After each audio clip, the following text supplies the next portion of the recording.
आइए प्रिय छात्रों, तो आज आपके इस वीडियो में आपके लिए लिख रहे हैं 10th क्लास का जो आपका मैथ का पेपर है सेट डी HBSC बोर्ड का, जो 12 अप्रैल 2022 को हुआ है। तो आपका HBSC बोर्ड हरियाणा का, तो इसके अंदर ऑब्जेक्टिव टाइप क्वेश्चन हम करके देखेंगे। हो सकता है कुछ क्वेश्चन के हम सवाल अब नहीं निकाल पाएँ, तो आप उसका जो निकाल के राइट आंसर आप कमेंट सेक्शन में दे सकती हैं, और ताकि उसका राइट आंसर पता चल जाए। और चैनल को सब्सक्राइब कर दीजिए ताकि आने वाले वीडियो आपको 10 सब्जेक्ट की मिलती रहे।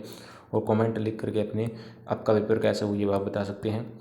और आगे हम बढ़ते हैं, तो पहला आपका जो सवाल है कि 156 का अभाज्य गुणनखंड किस प्रकार लिखेंगे।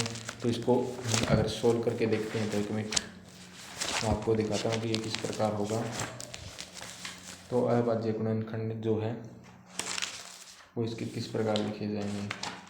तो इसके जो अभाज्य गुणनखंड है फर्स्ट सवाल के, तो वो आपका 2 की पावर 2 गुणा 3 गुणा 13, तो ये इसके लिखे जाएंगे इस प्रकार से। अभाज्य गुणनखंड किसके निकल जाएंगे। उसके बाद में 26 और 91 का जो HCF होगा वो 13 होगा। HCF क्या होता है, छोटा होता है। HCF छोटा होता है, वह छोटी छोटी संख्या जो दी हुई संख्या को पूरी पूरी भाग कर दे। ठीक है, तो इसका क्या हो जाएगा, 13 इसका राइट आंसर हो जाएगा। जैसे कि आप 26 को लिखेंगे, तो 26 को कैसे लिखेंगे, जो आपका 13 मल्टीप्लाई 2, और उसके बाद में आपको 91 लिखेंगे 13 मल्टीप्लाई 7। तो ये दोनों जो इंटरसेक्ट करते हैं ना, तो ये क्या आ जाएगा, इस प्रकार से HCF आपका 13 आ जाएगा। अगला थर्ड क्वेश्चन है, द्विघात बहुपद ज्ञात कीजिए शून्य को यो गुणनफल 3 -3 और 2 है। तो ये आपको भाई इसका रिगार्ड के आपको कमेंट सेक्शन में इसका राइट आंसर देना है।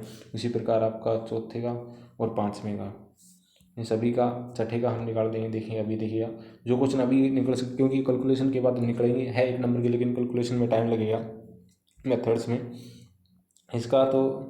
तो इसका राइट आंसर 19 हो जाएगा। जैसे कि आपको पता है कि सारों अंतर देखना है, सबसे पहले डी निकालना है। डी देखेंगे तो आपको पता है कि 4 यानी कि पहले में से दूसरा घटाना होता है, तो इसका आ जाएगा 3।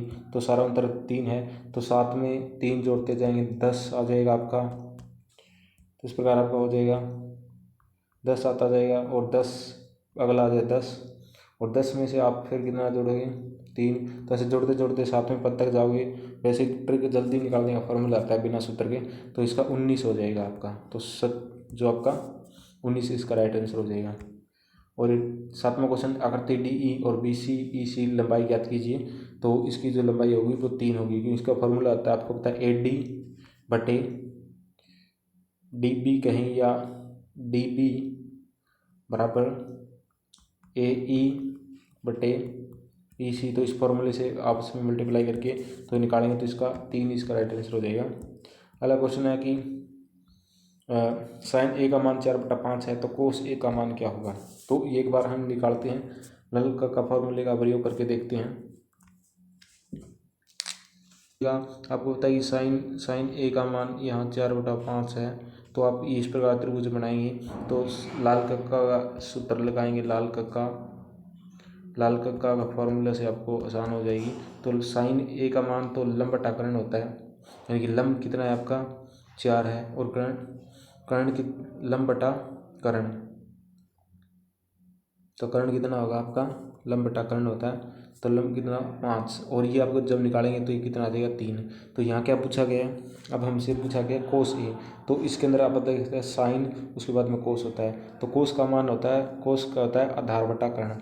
आधार कितना आपका 3, और कर्ण कितना आपका, कर्ण आप देखेंगे ये 5। तो 5/3 इसका राइट आंसर आ जाएगा। तो इसको सोल्व करेंगे तो 5/3 इसका राइट आंसर आ जाएगा। अगला क्वेश्चन है कि कोस साइन 45 कोस 45 का मान, तो यही हो जाएगा।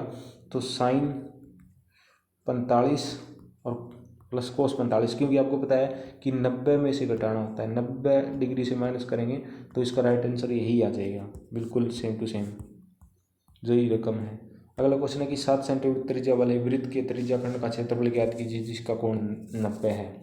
तो इसका हम फॉर्मूला देखते हैं, थीटा बटा 360 मल्टीप्लाई क्या करते हैं, थीटा बटा 360 आपका पाई आर स्क्वायर, ये होता है इसका फॉर्मूला। तो इसी फॉर्मूले के अकॉर्डिंग यहाँ पे लगाएंगे, तो आपका थीटा का मान कितना 90 डिग्री, और ये कितना 360, और आपका पाई का मान 22/7 और मल्टीप्लाई जो 7 × 7, तो 7 से 7 कट गया और 0 से 0 कट गई, 9 चौक 36, 9 9 एकम 9 9 18 9 30 9 चौक 36, तो ये आ गया 1/4। और इसको आप करेंगे तो, और इसके बाद में आपका 7 बचा हुआ, तो 22 की 7 से गुणा करते तो आपका 154, और 154 तो ये आपके क्या बच जाता है, यहाँ हो जाता है 154/7 और यहाँ 1/4। तो इसको जब आप सॉल्यूशंस करेंगे तो आर पार इसको देख काट के देखिए, पूरा पूरा नहीं कटता, तो पूरा पूरा 7 चौक 28, तो 154/28 को जब हम भाग करके देखते हैं तो ये आपका कितना उत्तर आता है देखिए, इतना भी आप लिख के छोड़ सकते हैं, 154/28 इसका, इतने भी आप नंबर मिल जाएगा आपको। और आगे हम बात करते हैं कि परिमेय संख्या 15/1600 दशमलव पर शांत है या शांत, तो शांत है इसका राइट आंसर हो जाएगा। अगला क्वेश्चन है कि द्विघात समीकरण, तो इसका आपको हल निकाल के बताना पड़ेगा अभी, इसको कमेंट सेक्शन में, इसके अंदर बहुत ज़्यादा टाइम लग जाए, इतना टाइम है नहीं कि एक एक सवाल को अब किया जाए, मतलब जो मोस्टली सवाल है वो जो निकालने वाले वो यहाँ निकाल देंगे हम। तो इसके समांतर श्रेणी 7 5 3 1 का सार्वंतर ज्ञात कीजिए। सार्वंतर सिंपल है, सेकंड में से फर्स्ट घटा दीजिएगा, तो ये इसका 5 में से 7 ज्ञात कितना 2 आ जाएगा, 3 में से माइनस का, सॉरी क्या हो जाएगा, -2 आ जाएगा, -2 आ जाएगा। इस प्रकार आप अगला करके देख, एक बार चेक करके देख लें आगे। तो 1 में से 3 घटाएं तो -2, तो -2 इसका सार्वंतर सही आ जाएगा, तो -2 इसका राइट आंसर हो जाएगा सार्वंतर। तो ये आपको दे रखा है कि पहले 6 पदों का योग ज्ञात कीजिए। अगर सिंपल आपको बिना मैथ्स फार्मूले के, तो सिंपल इन पदों का सार्वंतर ज्ञात करिए, तो सार्वंतर हमने देखा कि कितना है, सार्वंतर इनका 5 है, तो 5 5 जोड़ते जाइएगा, 6 पद देखने हैं, 3 पद तो यहाँ लिख रखे 2 7 और 12 तो लिख रखे 5 जोड़ते जाइए, तो आगे कितना हो जाएगा 17, उसके बाद में कितना हो जाएगा 22, उसके बाद में कितना हो जाएगा आपका 27, तो 1 2 3 4 5 6, तो 6 पद हो गए का योग ज्ञात करना, तो इनको जोड़ लेते हैं। आपको करना हो तो ये मेथड आपका सही रहता है, क्योंकि इससे आपको आसानी से निकल जाता है। वैसे वो a+b वो करेंगे तो इससे अच्छा है कि इनको जोड़ करें, तो 87 इसका राइट आंसर हो जाएगा।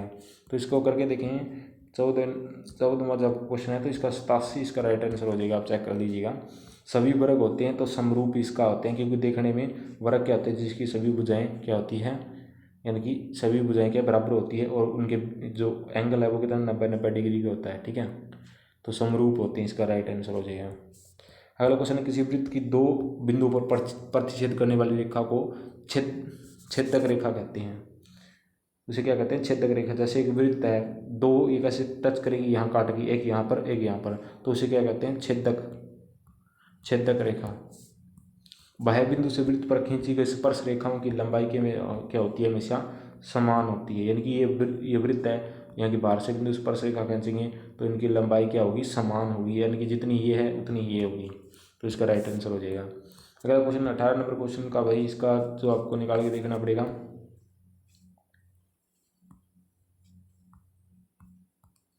तो इसका जो आपका निकाल के देखना 18 में का आपको बताना है, इसका क्या है कमेंट सेक्शन में। क्वेश्चन नंबर 19 का भी निकालने में काफ़ी टाइम लग गया, तो इसका आप बताइए आंसर क्या होगा। हाँ, ये बिल्कुल आसान है, PE 0.25, तो PE नहीं की प्रायिकता क्या होगी, तो इसका 0.75 आ जाएगा जब आप घटा के देखेंगे। तो जब आप क्या करोगे, एक की प्रायिकता E नहीं, तो एक में से 0.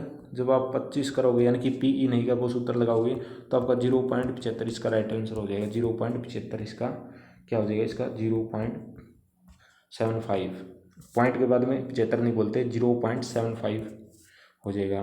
निम्न में कौन सी संख्या अपरिमेय संख्या है, तो इसका राइट आंसर हो जाएगा C, क्योंकि 16 का भी अगर रूट से 12 आए तो 4 हो जाएगा, 9 का 12 आए तो 3 हो जाएगा, 4 का 2 हो जाएगा, तो ये क्या है, C इसका राइट आंसर हो जाएगा। अगला क्वेश्चन सा है कि 2x² प्लस -3x के शून्यकों का योगफल कितना होगा, तो ये इसका B इसका राइट आंसर हो जाएगा। अगला क्वेश्चन 27 में का, तो अगला क्वेश्चन 23 में का इसका राइट आंसर ए हो जाएगा, अद्वितीय एक हल है। अगला क्वेश्चन है, इसका राइट आंसर ए हो जाएगा 24वें का। उसके बाद में क्वेश्चन नंबर 25 है, इसका ऑप्शन नंबर ए हो जाएगा राइट आंसर। क्वेश्चन नंबर 26 है, इनमें से एपी सीरीज कौन सी है, तो जिनका इंटरवल भी समान है। जैसे इसको देखेंगे, इसके अंदर इंटरवल कितना है, 2 का है, आगे कितना है 5 का, इंटरवल समान नहीं है। यहाँ कितना इंटरवल 2 का, यहाँ कितना 4 का, ये समान नहीं है भी। इसके अंदर ये देखिए, ये डी सही लग रहा है मुझे कहीं ना, 3 इंटरवल 3 का, आगे भी 3 का, तो डी इसका राइट आंसर हो जाएगा। अगला क्वेश्चन से आपको दिखा रखा है कि त्रिभुज ए बी सी और त्रिभुज पी क्यू आर समरूप त्रिभुज है, इन समरूपता कौन सी कसौटी प्रयोग की गई है। तो इसके अंदर क्या है, तो आपको पता है कि 2 सेंटीमीटर है, इसका डबल 4 है, ये 3 है, इसका 6 है। तो इसके अंदर आपका क्या है, साइड, ये आपका एंगल और साइड, तो ये किसके अंदर ऑप्शन में है, साइड, एंगल, साइड, तो ए इसका राइट आंसर हो जाएगा। अगला क्वेश्चन जो आपका है, क्यू से एक वृत्त पर स्पर्श रेखा की लंबाई 24 है और क्यू के केंद्र से 25 सेंटीमीटर है, तो वृत्त की त्रिज्या ज्ञात कीजिए 7। ये आपको कई फॉर्मूलेज होते हैं, बेसिक ट्रिक भी होती है, क्योंकि 24 और 25 होती है तो ऑटोमेटिकली 7 हो गई। ये कई फॉर्मूले होते हैं और कई अनुपात होते हैं जो आपको याद रखने होते हैं, उससे आप सीधा आंसर लगा सकते हैं, तो 7 इसका राइट आंसर हो जाएगा। अगला क्वेश्चन आपका दिया हुआ है कि पी से ओ वृत्त, यानी कि क्या रखा है कि एक बिंदु पी से, कोई बार बिंदु पी है और ओ केंद्र वाले वृत्त पर जो स्पर्शरेखा है पी ए और पी बी खींची गई है, परस्पर कितने 70 के एंगल पर झुकी हुई हैं और कोण पर झुकी हैं। तो आपको पूछा गया है कि पी आर ई सेंटर में ओ, पी ओ ए कितना होगा। तो ये आपका अगर 70 है तो ये आपको बताइए कि ये 90 होगा, ये एंगल भी यहाँ से जो बनेगा ये 90 होगा। तो इसको हम करते हैं, देखिएगा, तो 90 कितना हो गया आपका 180, इनका जोड़, और 70 कितना हो गया, तो 0, 8 और 7 कितना हो जाता है आपका, 8 और 7 15, और 8 और 7 15, और उसके बाद में लगी 1 2 250, यह आ गया आपका 250, और कितना बच गया बाद में 360 होता है, तो ये 50 और 60 110 बच गया। 110 की आध करेंगे तो 110 की आध आपकी 55, तो 55 इसका राइट आंसर हो जाएगा, 55 इसका राइट आंसर हो जाएगा। अगला क्वेश्चन, तो इसका भी आप कमेंट सेक्शन में जवाब देना भी क्या होगा। ये बिल्कुल आसान है कि एक्स अक्ष पर किसी बिंदु के निर्देशांक होंगे तो x, 0 मूल बिंदु के निर्देशांक होंगे, तो इसके अंदर मूल बिंदु के निर्देशांक जो x y होंगे, 20 का राइट आंसर हो जाएगा। अगला क्वेश्चन है कि एक घन के आयतन 216 मीटर क्यूब है, तो एक भुजा की लंबाई क्या होगी। तो आपको पता है कि ये किसका घन है, ये 8 का घन है। जब 8 का घन निकालेंगे, 8 इस प्रकार से गुणा करेंगे तो 8 8 64, और 64 की जब 8 से मल्टीप्लाई करते हैं तो आप देखिए 8 चौक 32, 8 एवं 38 24, 8 चौक 32, 2 3 आ गया, 8 6 48, 512, ये नहीं होगा, अभी 216 नहीं होगा। इसका राइट आंसर भाई घन का आयतन, इसका 8 ही होगा शायद, इसका 8 ही, बाकी निकाल के देख लेना आप। इसका 34वां क्वेश्चन है, ये तो बिल्कुल आसान है कि वृत्त की व्यास व त्रिज्या में क्या समझ आता है। तो व्यास दूना होता है त्रिज्या से, तो ये सही इसका राइट आंसर है कि जब आप त्रिज्या को 2 गुना कर दीजिएगा तो 20 का राइट आंसर हो जाएगा। अगला क्वेश्चन है कि त्रिज्या 2 सेंटीमीटर, ऊंचाई 7 सेंटीमीटर वाले बेलन का पृष्ठीय क्षेत्रफल क्या कीजिए। तो इसका निकाल के देखते हैं। सूत्र होता है बेलन का वक्र पृष्ठ 2 पाई आर एच, तो इससे निकालेंगे 2, देखिएगा 2 पाई आर एच फॉर्मूला होता है, इसके लगाएंगे तो 2 पाई का मान कितना 22/7 मल्टीप्लाई त्रिज्या कितनी आपकी देखिए 2 सेंटीमीटर और ऊंचाई कितनी देखिए 7। तो इसको सोल्व करेंगे, 7 से 7 कट गया, 22 दूनी 44 और 44 दूनी 88, तो 88 भी किस में है 88 सेंटीमीटर स्क्वायर, इसका राइट आंसर हो जाएगा। अगला क्वेश्चन है कि 7 सेंटीमीटर त्रिज्या वृत्त का क्षेत्रफल, तो वृत्त के क्षेत्रफल निकालने का सूत्र होता है पाई आर स्क्वायर। तो पाई का मान कितना 22/7 और त्रिज्या कितनी आपकी 7 मल्टीप्लाई 7, तो 7 से 7 कट गया, 22 की 7 से गुणा करेंगे तो 154 आ जाएगा। 154 इसका 22 के साथ से गुना करेंगे तो 154 इसका राइट आंसर हो जाएगा। अगला क्वेश्चन हम देखते हैं। तो माध्यक क्या होगा? तो इसका माध्यक क्या होगा, यानी कि बीच की वैल्यू होती है माध्यक इसके अंदर, तो इसका माध्यक जो 30 होगा, डी इसका राइट आंसर हो जाएगा। अगला क्वेश्चन है आपका कि निम्नलिखित आंकड़ों का बहुलक क्या होगा? तो इसके अंदर जो संख्या सबसे ज़्यादा बार आती है, जैसे कि 2 कितनी बार आई इसके अंदर, 3 बार आए हैं, तो 2 इसका बहुलक, जैसे 2 एक बार, 2 बार, 3 बार। 3 कितनी बार है, 3 2 ही बार है, और कोई संख्या ज़्यादा बार नहीं है, तो 2 इसका right answer, option number A इसका राइट आंसर हो जाएगा। अगला किसी घटना की प्रायिकता, ये बार बार क्वेश्चन आया है, किसी घटना की प्रायिकता 0 से बड़ी या उसके बराबर था, 1 से छोटी उसके बराबर होती है, डी ऑप्शन इसका राइट आंसर हो जाएगा। किसी घटना ई की प्रायिकता निम्नलिखित स्थान पर है, पी ई, किसी घटना पी ई और माइनस पी ई, तो इसका हो जाएगा 1, सॉरी 0 होगा, बी इसका राइट आंसर हो जाएगा। तो ये आपका जो सेट डी का सोल्यूशन था, कुछ आंसर अगर हो सकता है कि बाई चांस अगर मिस्टेक सी गलत हो गई तो आप कमेंट सेक्शन में इसका राइट आंसर दे दीजिएगा। और बाकी जो मैंने कहा है, जो क्वेश्चन नहीं सोल्व कर पाए इस टाइम, तो आप उसका राइट आंसर आप कमेंट सेक्शन में दीजिएगा। और आगे के जो बड़े क्वेश्चन है वो हम देख लेते हैं। सेट डी के अंदर जो देख सकते हैं आप बड़े एमसीक्यू क्वेश्चन, ये बिल्कुल देख सकते हैं आपका सेट डी के अंदर जो आपके आए हुए हैं। वीडियो तेज लगे तो रोक के देख सकते हैं, आप इनको सोल्व किया होगा आपने इन सवालों को। और ये देख सकते हैं आप ये बड़े क्वेश्चंस जो आपके आए हुए हैं। इसके अंदर क्या करना था, ये सवाल सभी में आया था। इस वर्ग का आपको क्षेत्रफल निकालना है, उसके बाद में इन चारों वृत्तों का क्षेत्रफल माइनस कर दें तो छायांकित भाग का क्षेत्रफल आ जाएगा। अगला क्वेश्चंस ये देखिएगा, समतल मीनार वाला क्वेश्चंस आपका आए हुए हैं। उसके बाद में ये क्वेश्चंस आप देख सकते हैं।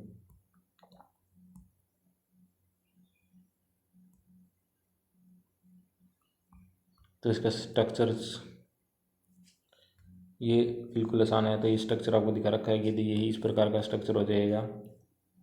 ये सभी में है इस प्रकार का स्ट्रक्चर, इसका बनाना है और रचना के पद लिखने थे आपको। वाला क्वेश्चन ये देखते तो आपका पेपर यहाँ कंप्लीट होता है। चैनल को सब्सक्राइब कर दीजिए ताकि आने वाली वीडियो टाइम टू टाइम मिलती रहे। धन्यवाद।